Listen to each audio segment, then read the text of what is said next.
Para todos nosotros siempre es un agrado cuando tenemos las vacaciones familiares, viajar en auto, quizás muchas personas lo hacen a través del bus o muchos quizás que viajan al extranjero en avión, pero antiguamente la gente se movilizaba en tren y nosotros acá en nuestra región del Maule tenemos un tren que posee una cantidad muy grande de años, la cual data desde el 1888.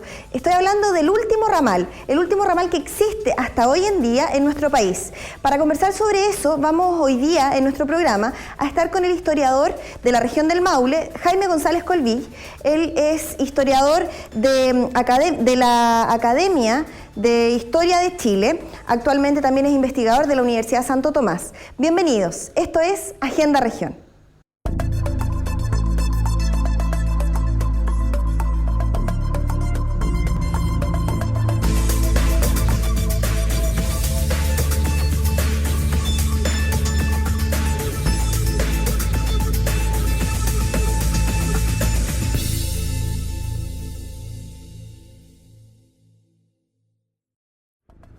Hola, sean ustedes bienvenidos a nuestro nuevo programa acá, Agenda Región. Me encuentro, como les comentaba hace un rato, con Jaime González. Él es un historiador de nuestra región del Maule, uno de los más famosos y, por así decirlo, importantes historiadores de nuestro país. De los más activos, a lo mejor. Un historiador activo. Don Jaime, sea usted muy bienvenido a nuestro programa. Muchas gracias por la invitación. Bueno, para ir de lleno a lo que nos convoca, quisiéramos saber que explicáramos a nuestra gente que nos está acompañando la verdadera historia de nuestro ramal, porque nosotros, y hasta me ha pasado a mí quizás ahora, que al tratar de buscar información sobre el ramal, existen diversas fechas, existe un montón de fechas que quizás nos hacen que nosotros nos equivoquemos y tengamos una visión errónea de la historia efectiva del ramal.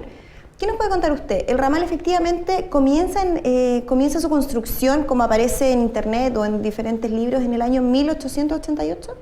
Sí, o sea, ya antes, digamos, habían intentos de construir un ramal hacia Constitución. Se pensaba en un ramal eminentemente económico, o sea, con carros que pudieran llevar carga y traer carga en forma más rápida de lo que se hacía por los lanchones a través del río Maule. En el río Maule el viaje de ida o de vuelta demoraba 2 o 3 días. Y un ramal o un ferrocarril iba a permitir llevar estos productos en mucho menos tiempo, en un par de horas o 4 horas. Ahora, el ramal hace su primera carrera el 13 de agosto de 1892 entre Talca y Curtiburía. Esa fue la primera vuelta que hizo, digamos, el primer recorrido que hizo. ¿Siendo de carga o de pasajero?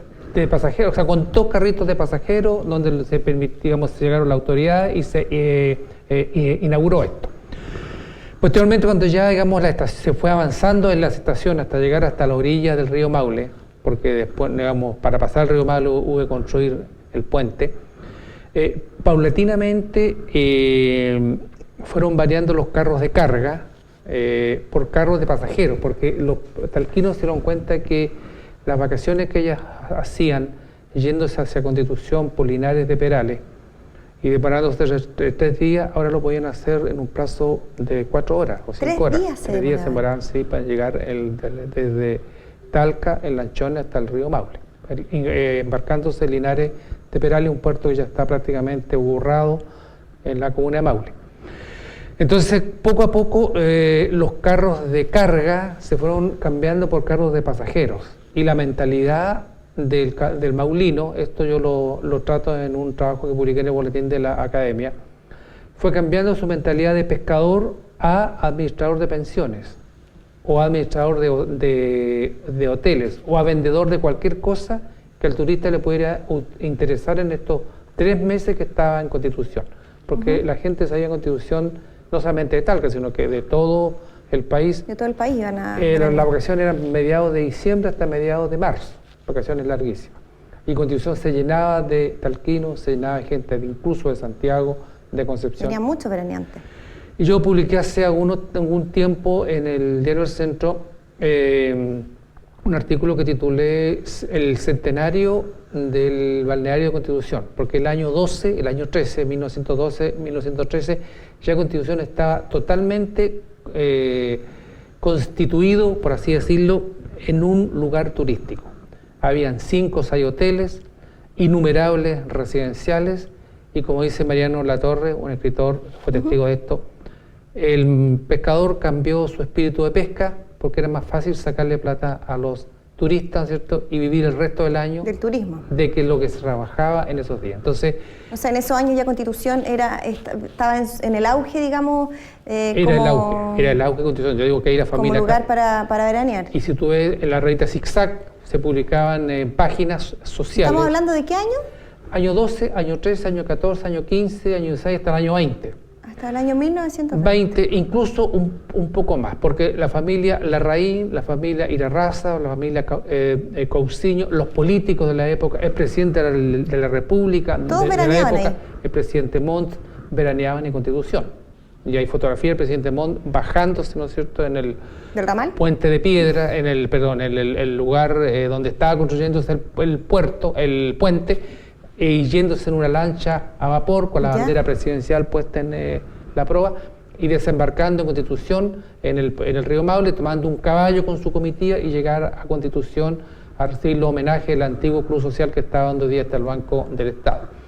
Entonces era un lugar social de mucha relevancia y también se creó la división social. Los talquinos tenían una playa, los santiaguinos otra playa, los ingleses otra playa, y más para el fondo, ¿cierto?, la playa es lo que llamaríamos del pueblo. Y todavía existe, ¿cierto?, la primera, digamos, claro, la playa. Todavía están divididas. Pero no existe como antiguamente las separaciones están marcadas. Está marcada como hoy día. Y fue un momento, digamos, de construcción de mucho auge, y eso también hizo que la idea del puerto fuera cayendo de lado, porque los comerciantes, en vez de embarcar en barcos y demorarse 2 días en llegar a Valparaíso, se dieron cuenta que el ferrocarril les podía permitir traer su carga hacia el centro y embarcarse en el ferrocarril longitudinal y tener mucho menos tiempo en el transporte de su carga. Entonces, el talquino, digamos, que iba a Constitución, pasó de demorarse desde 4 días... 3, 4 días perfectamente bien. Hasta demorarse 4 horas. Lo mismo que se demora hoy día, el tren de Constitución se demoraba en esa época. El tiempo no ha cambiado. No ha cambiado en nada. Exactamente lo mismo. Y el ramal tiene diferentes estaciones. ¿Cuántas estaciones? En este momento debe ser 7 o 8 estaciones. ¿Y siempre han sido las mismas estaciones? No, en un principio eran menos estaciones y después se fueron haciendo paraderos que con el tiempo se transformaron en estaciones. O sea, donde la gente se juntaba, el tren paraba, y creo que aún es así. La gente se paraba el tren y el maquinista para y la gente sube. Como una micro. Como una micro. Hubo estaciones que fueron míticas, como la de Infiernillo, como la de Curtiburía, como la de Huinganes, donde vivía el poeta Armando Ulloa, en fin, Corinto, en fin. Pero hubo otras estaciones que se hicieron y desaparecieron, que siempre pasa. En el trazado de un ferrocarril se ponen estaciones que después desaparecen. Y la industria hotelera en Constitución surgió de tal manera que los diarios de la época decían que debía darse al turista la misma calidad de servicio que tenía Viña del Mar o Pichilemu, que esa época ya era... Estábamos como al mismo nivel, digamos, en esos años. Claro, si el turista viene, usted tiene que darle luz eléctrica en todas las piezas, tiene que darle un jarro de agua y un lavatorio en todas las piezas, no estamos hablando de baño. Y otras cosas que nos vamos a mencionar, pero que significaban todo lo que significaba el asunto higiénico, ¿cierto? Debía tenerlo cada pieza.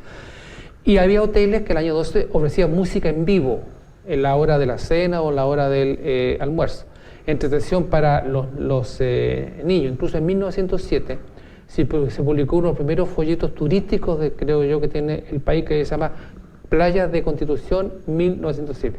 Solamente con fotografías de lo que era Constitución y que le ofrecía el turista de todo el país. ¿Y el turismo aumentó producto del ramal? Infinitamente.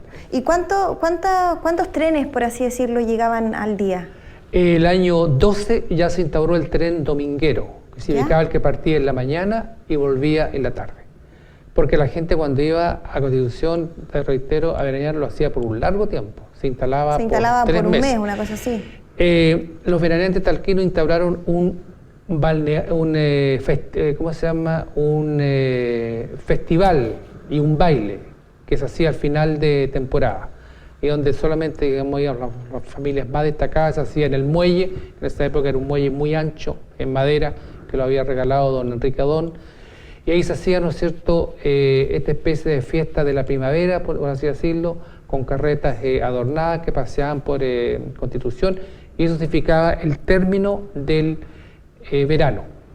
Y después los diarios de Constitución decía, pucha, Constitución se ha quedado vacío, decía, se ha quedado vacío porque se fue la juventud, se fue la risa, las niñas hermosas, en fin.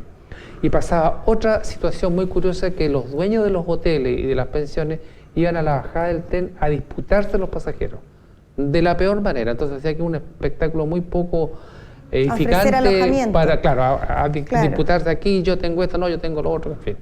Y si uno ve las cartas que ellos ofrecían desde langosta incluso, cosa que hoy día incluso sería difícil, o sea, ese año 12, ese año 13, ese año 14... O sea, fue el apogeo de Constitución. Claro, y eso significó que la idea del puerto fuera decayendo, y aunque se inició la construcción del puerto el año 27, 26 con don Arturo Alessandri, la verdad que la idea del puerto finalmente decayó y dejó de ser una obsesión de la gente de Constitución como lo era en el siglo XIX. Claro, porque ¿sí? ahora claro. Se priorizaba todo el tema de lo que era el ramal. Pero volviendo a la idea central, ¿el tren llegaba una vez al día o cada cierto día? Inicialmente se hacía un viaje al día. Se hacía, estamos hablando de los fines del siglo XIX hasta el siglo principio del siglo XX, era un día porque el tren debía llegar hasta una estación cercana, que era Huincane. Después fue la misma estación donde estaba el puente, ahí se hizo una bajada, ahí hay una lancha a vapor que era del fisco, y esa lancha llevaba a la gente hacia Constitución, en un viaje que demoraba por lo menos unos 20 minutos. Entonces el viaje eso lo hacía muy largo. El tren, perdón, salía desde Talca. ¿A qué hora salía? Había varios horarios. Salía uno a las 7 de la mañana, salía otro a las 9. Ahí digamos, en los avisos de prensa está a qué hora llegaba cada estación. Pero eso... Entonces habían unos 3, 4 trenes que digamos... Por lo menos 2 trenes que salían en que salían diariamente, claro, hacia allá. ¿Y el día domingo entonces uno que salía en la mañana? El dominguero, que se iba en la mañana y volvía en la tarde. Pero todo esto, como digo, se hizo muy ágil cuando se construyó el puente. Me imagino. Que se inauguró el año 15. Para conversar sobre eso y mucho más, vamos a hacer un pequeño corte y a la vuelta volvemos y seguimos conversando sobre el tema del ramal para que nos cuente quizás también algunas anécdotas sobre el ramal. No se mueva, quédese con nosotros.